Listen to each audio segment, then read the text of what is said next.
Am I the a-hole for opening my husband's safe with a crowbar to get money for an emergency? I, female 31, am a stay-at-home mom with 2 kids. My husband dedicates most of his salary towards the kids and household, but has a safe that he puts money in on a monthly basis. I didn't make a fuss over it, because he said that he saved money for an emergency. I asked for the password countless of times, but he refused to give it to me and said that in case of an emergency, all I needed to do was inform him. He went on a 2-day business trip. Our son got sick and I had to take him to the hospital. The problem is, he needed medication but I didn't have any money except what was in the safe. I called my husband but he didn't respond. I texted him explaining the situation but he refused to cut his trip short and come home. I asked how I was supposed to get money for medication, and he suggested I either A, wait for him till he gets home, or B, borrow money from the neighbors. I just had it. I hung up and went to the garage to grab a crowbar, then took it to the safe and opened it. I took the money I needed, which was about $60, and went to the pharmacy store to get the medication. My husband came home a bit earlier, and when he saw what I'd done to the safe, he flipped out and started freaking out at me. I said I had no choice, and that all his suggestions were unreasonable and illogical for me to even consider. He yelled, saying I breached his trust and his boundaries, and should have never touched the safe, much less used the crowbar on it. We had a big argument and he kept saying that I had no respect for him, his income and instructions. Then he completely refused to speak to me and is threatening to move the safe since he no longer trusts me around it. Was I in the wrong for the steps I took? Should I have tried another alternative? Edit. I didn't have any credit cards because he's the one that normally has them since they're in his name, and I don't have a bank account to be able to own a credit card. Now for the top comments. This is financial abuse. And it's absolutely insane. Go to the neighbors and borrow money? Seriously? If my neighbor came to me and asked to borrow money because her husband left on a 2-day business trip and left her with no money, I'd call Adult Protective Services. I'd ask if she needed help getting to a women's shelter with her kids. It's 2022. Never mind the fact that as the working parent, he should have set up an account for you, the caregiver, with a few $100s for care expenses at all times. But like $60 for an extremely sick child? We live in an age of instant transfers, and there's a huge big box of money in the home, and it says borrow it from the neighbors? Not a-hole times infinity. You and your children are victims of mistreatment. You need to get out, my dear. So much this. Get out. Run. If only it were so easy. That's why people financially mistreat spouses so that they can't leave.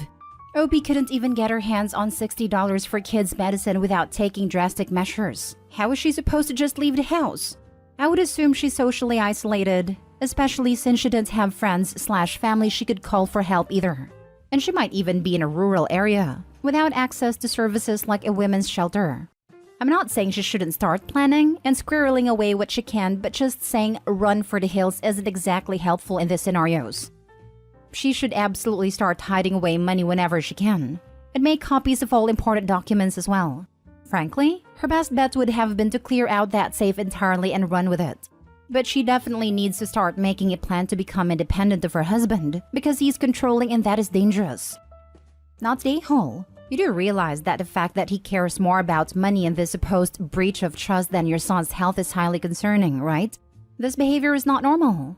The fact that he left you with no money and you have access to no money is financial abuse. Let him move the safe, all the way out of the house along with his sorry butt. Nah, don't let him move the safe. She should take the rest of the money in it and deposit it into a bank account in her name, then kick him out. She'll need the money to live on until the divorce is finalized. Next story. Am I the a-hole for leaving my sick wife to deal with 2 toddlers on her own? I'd like to give a little bit of background first. I'm male 36 and my wife, female 35, have a 3-year-old daughter. I have a long-standing issues with my wife's sister-in-law because I think that my wife constantly panders to her and caters to her every whim, often at the expense of me and my daughter. Recently, we had a huge fight about her saying something offensive to me in a public setting in defense of sister-in-law at our daughter's expense, and up until this point, she has tried to do better. Now, we've been both floored with flu for the past 10 days or so, negative COVID tests. She seems to have it slightly worse than me, so I've been tagged in to do all chores, childcare, and cooking while she's tried to get as much rest as possible. This has now trickled into a week I booked off work on holiday, which doesn't bother me in itself because I'd rather make sure they were both okay. I am, however, starting to feel really run down myself now. I'm tired. I've had limited opportunity to rest and catch up on sleep, and I'm sore. Today my wife woke up at around 9:15 a.m. I'd been up since 6:30 with daughter and said she was feeling a bit better. I said that's great, and maybe she could hold the fort while I went for a nap. She said that what she was actually thinking was inviting sister-in-law's youngest around for a playdate to keep our daughter occupied. For reference, she's 3. This isn't an uncommon thing to happen. Sister-in-law often brings her kids to us, and for reasons I still don't understand, our daughter was never invited to spend an afternoon with them in their house. I said that I really wasn't feeling up to it today. My wife said that I wouldn't have to do anything to entertain them, to which I was skeptical about, but I agreed. So about 15 minutes after she arrives, I'm asked to get them drinks and snacks and then play games and occupy them. Now, I'm aware that I'd have needed to do this for my own daughter, but going from 1 to 2 toddlers is such a huge leap in terms of the demand on your time and energy. Add this to the fact that I was feeling lousy and it just wasn't a good mix. I'm off work this week, and on top of my illness, I didn't sign up for extra childcare duties. After about 2 hours, I told my wife that I was going up to my mom's house to get a sleep. The whole way up, she was phoning and texting me, absolutely furious that I'd left her to deal with it. I'm literally lying in my mom's spare bed writing this now, but my brain is too wired to sleep. Am I the a-hole? I know it's horrible leaving her while she's sick to deal with 2 toddlers, but after so long holding the ball, I've reached my limit. Not the a-hole at all. You told her you needed rest, and she decided to have a guest over? You should have just gone to take a nap as soon as the other kid arrived. God, I wish I had done this, right as sister-in-law walked in. Why would she invite a toddler over when both of you are still sick? The toddler could pick up the flu at your house and bring it home with her. Exactly. And now, OP, you are at your mom's house while ill? This whole thing is an absolute disaster. Have we forgotten the flu can also be dangerous? The whole thing is irrational. If children were going to be doing playdates, OP's toddler should have gone to sister-in-law's, and then both OP and the wife could rest. Not the a-hole. First of all, you are both sick. Why would your wife want to potentially give that to her niece? Secondly, when both parents are ill and in general is a team effort, you should have your fair share of rest. Otherwise, all that is gonna happen is one will get better whilst the other runs themselves down, physically and emotionally. Your wife invited her around, and your wife should look after her. Next story. Am I the a-hole for yelling at my wife after she woke me up to help with the kids? My wife, Sonia, is a stay-at-home mom to our 2 children, 7 male and 5 female. I really try to help with the kids when I get home. I know being a stay-at-home mom is pretty tiring, even though she has part-time off from school, but helping with homework, making food, and taking care of kids can be exhausting. So when I get home, I make dinner, wash the dishes, and stay with our children for a while so she can have her moment too. These weeks have been pretty exhausting. It is a very important month professionally because in November will be the delivery of a 6-month project that my team and I are idealizing. Last week was the final touches and review of the entire project. So I went to work at 8 a.m., got home at 5 p.m., took care of my kids until 9 p.m., and was actually working until 3 to 4 a.m. to maybe get 3 or 4 hours of sleep. I have trouble sleeping. So if I slept 12 hours in 5 days, it was a lot. I was exhausted. I wasn't even driving because I didn't trust my senses to drive. I couldn't vent to Sonia because she was stressed too as our children had a flu. I was dragged to the hospital by my coworkers after nearly passing out for only walking. The doctor demanded that I take a week's medical leave because I was already on the verge of a burnout. When I got home, I spoke to my wife and she seemed to be understanding.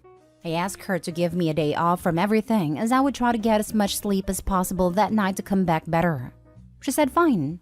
I offered to also give her a day off because I know she was tired too. I went to sleep at 9 p.m. and woke up to Sonia nudging me to take the kids to school. I walked with them. I talked about what we talked about yesterday and she said, yeah, but that's your part of the morning and I have other morning plans. Yoga class, gym, and house cleaning. I asked her 3 times more to do this for me as I was still exhausted. 6:30 a.m. But she just said, you're still a father, tired or not. It could be tired or not, but I ended up losing my mind and screaming, I just need a few hours of sleep. Please respect what I asked of you yesterday and let me sleep. She was in shock and said, okay then. She took the kids and I slept until 4 p.m. There were several messages from her saying that I shouldn't have yelled at her for asking me to take responsibility as a parent and that it was toxic behavior of mine. Well, we haven't talked much more than necessary for 2 days. Am I the a-hole? Yes, I could take them, but as I said in the text, I have a lot of trouble sleeping. After getting up and taking them, it would take a good few hours to get back to sleep, even when exhausted. I answered in the comments and I'll put it as extra. 1. Our children stay from 7:15 a.m. until 1 p.m. at school. My wife picks them up from school and stays with them until 5 p.m. when I get home. 2. The things she does, gym and yoga, take up 2 hours a day. When she gets home, she cleans the house, sweeps, waters the plants, washes clothes, makes lunch, absolutely everything in the house. I don't think the division of tasks is so unfair because I'm not 100% the one who takes care of the kids at night. While I make dinner and wash the dishes, she stays with them and we also have family moments. My kids are in the spirit seeing face, series and movie 8,000 times. I don't think it's that unfair because it's chaotic sometimes. And I know that being responsible for our kids all day is exhausting, so I offer the same to her later. I couldn't put all this in a post due to limit words. Now for the comments. Given the context, not day hall. A doctor literally ordered you to rest, and your wife agreed to help you. If roles were reversed and you took time off work to step in for your wife, you would be the a-hole for waking her up. She didn't respect your valid medical need to rest. Your doctor even ordered a week of medical leave to rest. If this isn't a recurring thing outside of this isolated incident, not the a-hole. I agree. Well, I'm just assuming here, Opie's wife didn't need to go to the gym or yoga if it was just for fun, and could have walked the kids to school since Opie's doctor literally ordered him to rest. It would have been a different story if the doctor had it otherwise. This right here. Also, it appears that the wife gets a 2-hour break every day for yoga/gym. When does Opie get his 2-hour per day break? Not the a-hole. As a rule, I tend to go with you're the a-hole or everyone sucks here when it comes to yelling at people. But while I'm still not a fan even in this situation, it came after trying to be reasonable 3 times. I also usually see the men on here with stay-at-home wives as a-holes because they think their wives should wait on them hand and foot. That's clearly not the case here. It sounds like she has unfair expectations of you. You were literally sick, and she wanted to do yoga. You may apologize to her for yelling, but you standing your ground was not toxic. A good loving wife wouldn't be trying to argue fairness when you're sick from exhaustion. She needs a wake-up call about her entitlement. So let me get this straight. You take the kids to school. They're in school until what, 3? She watches them for 2 hours, then you take over? And otherwise, she does the cooking and housework. Yeah, cooking and housework is a lot, but come on. That's not really a fair division of labor. Now for the last story. Am I the a-hole for refusing to let my husband drive my son to school with his step-siblings anymore? Context. My ex-husband and I have custody of our 11-year-old son. He's diabetic, and since his diagnosis is relatively new, we're still working on managing things for him so he could continue to live a normal life just like other kids. His stepdad is responsible for dropping him off/picking him up from school, since his step-siblings attend the same school. The issue began when my son started asking me or his bio-dad to take him to school instead of his stepdad. He said a reason for that is because his step-siblings open his lunchbox and take all the additional snacks that he needs in case he had a hypoglycemic episode. That's what we call low blood sugar. His step-siblings would take his lunchbox from him and take the snacks, and only leave him his sandwich and water. His stepdad thinks there's nothing wrong with sharing, although I explained to him about a millionth times how important his snacks are. He promised that he won't let his kids touch my son's lunchbox from now on, and I believed him. Then days ago, my son came home and told me his step-siblings took his snacks from his lunchbox again. I was enraged. I asked if his stepdad saw them. He said yes, and he scolded him when he refused to let them have the snacks. I lost it. I blew up at my husband and told him that my son won't be riding in his car again with his step-siblings after what they've done. And after he allowed it, I told him that my son's father will be driving him to and from school from now on. He lashed out at me saying that I was driving a wedge between the kids and teaching my son to grow up being selfish and self-centered and antisocial, and also making my son distant from him and getting him to favor his bio-dad. I refused to discuss it, and now he's acting all hurt and disrespected, saying it was not worth ruining the kids' relationship over some snacks. Edited? His argument is that I don't get his kids the same amount of snacks I get for my son. They go through their snacks in no time. In my defense, I said that the snacks are part of my son's diabetes management routine, and he, unlike his step-siblings, needs them anytime. And so I don't feel like I'm obligated or that I should buy step-siblings the same amount of snacks seeing that they can do without them for a while. Am I making sense here? My stepchildren's ages are 13 and 10. Unless your husband has some kind of rare cognitive impairment, that means he doesn't understand the meaning of medical condition. He's the one who's the a-hole here, not you. As a longtime Reddit fan, my first instinct is, of course, to suggest dumping him, but I'm trying to curb that instinct. Aw, come on, you know you want to. Maybe just this once. You know, for old time's sake? Just joking with you. But yeah, I agree, the husband is either a bully or an idiot that doesn't understand how dangerous this medical condition can be. Even if he doesn't understand the severity of the medical issues, he does understand that his sons are stealing the majority of his stepson's lunch. If he thought it was unfair his stepson got so many more snacks, he could easily pack snacks for his sons. He is definitely a bully rather than an idiot. Not the a-hole. But maybe it's time to have a conversation with your husband about possibly modifying the custody arrangement for your son, because he is neglecting the boy's very real medical needs in a way that can have very dire health consequences.